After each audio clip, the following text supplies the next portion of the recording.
What's going on? What do you want to see? And welcome back to another video. And today, guys, we're going to be getting into internal boundaries for AP Human Geography. So let's get started.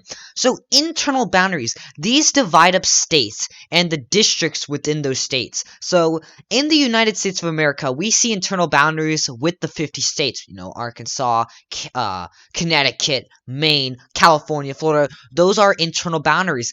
Then we see districts within those boundaries. So those are also internal boundaries. We see counties, but we also see voting districts, which is what we're going to be focusing on in this video. Now, internal boundaries create voting districts that are influenced by gerrymandering and, of course, redistricting. Redistricting is basically creating your states, and gerrymandering is making those districts for your own benefit. We'll talk more in depth with that in just a second. So let's get into that. Voting districts. Local areas of a larger region or country where you vote for representatives or others with political power. So local areas of a larger region. So the region, let's say we're taking a state like California. We're going to be seeing local areas. Those are our voting districts. And then you will be able to vote for representatives or others with political power. So you can vote for representatives in Congress, the president, all of that good stuff. And these are determined by redistricting. When we conduct a census in the United States every 10 years, they look at population and then they create their districts to kind of even out population. So some states will have more districts than others. Redistricting is when voting districts are just being redone. This process is done by either politicians or third-party sources.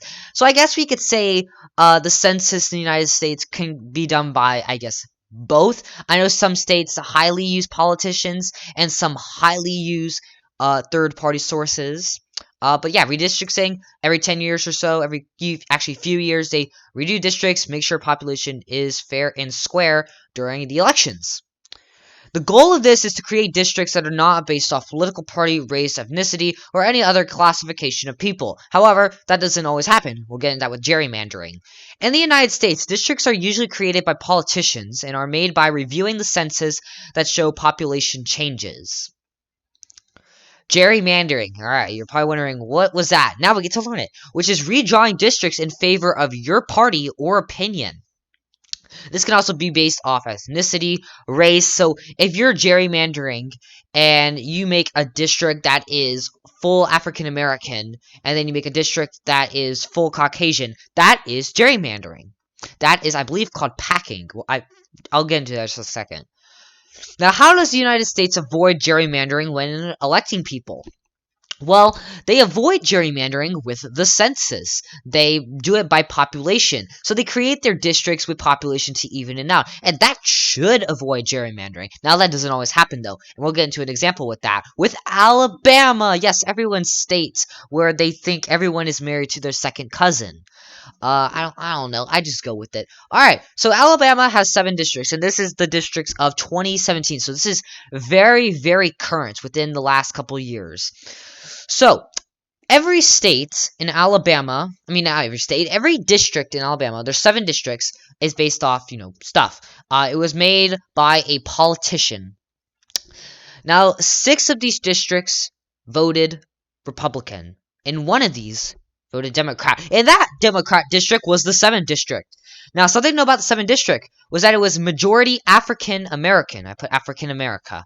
However, it was majority African American. And statistics show that African Americans primarily vote Democratic. You could probably agree with me on that. Now, I'm not saying every African American does vote Democratic, but statistics shown in past elections that has happened, especially the past 2 elections, 2020 and 2016. But I don't blame them. Anyways, this district, we can see these 2 long kind of tails in here. Now, why would we ever have those tails here? Why can't we just cut those out and put these as part of these other districts? Why do they have to have long tails? Look at the 2nd district. There's a little section up here that's very narrow, and then it gets bigger again. Why is that?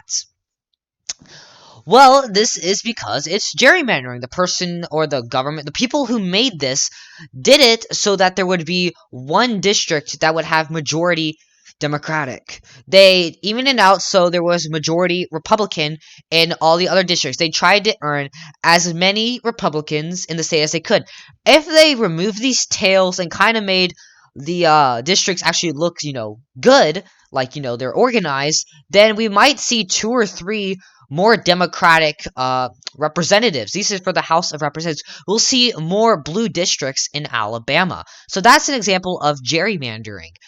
They made the district so that there's only one Democrat in Alabama for the House of Representatives. Now let's get into 2 methods of gerrymandering that you should know: packing and cracking. Well, packing is making a district full of voters that oppose you to have the majority of the other districts be in favor of you. And we see that with the Alabama gerrymandering.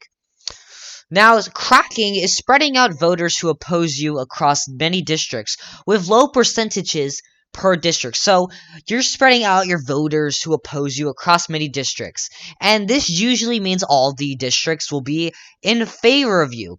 We kind of do see cracking in Alabama a little bit. I mean, we don't see it as much as packing, but we do see, I guess, a little bit of it. So basically, cracking is, let's say we have a region that is a square, and then you're dividing into 4 equal parts. And that's, your normal district. However, it's no longer 4 equal parts, and you have them, the parts are now, the shapes are different, the sizes are different, because you're spreading out those low percentages, those people who oppose you, into low percentages per district. Because if you had them in equal parts, then they would be, voting stuff that is against your beliefs or people that you don't like. So that is an example of cracking. Now here's a skill check. Completed under 25 minutes. It's very good. It'll help you. And yeah, that's the end of the video too. Join my Discord server. The link is in the description. Subscribe if you're new. And like the video. It really does help me out. If you guys want to give me criticism, leave a comment down below. I enjoy criticism. It helps me create better content on my channel. Other than that, adios.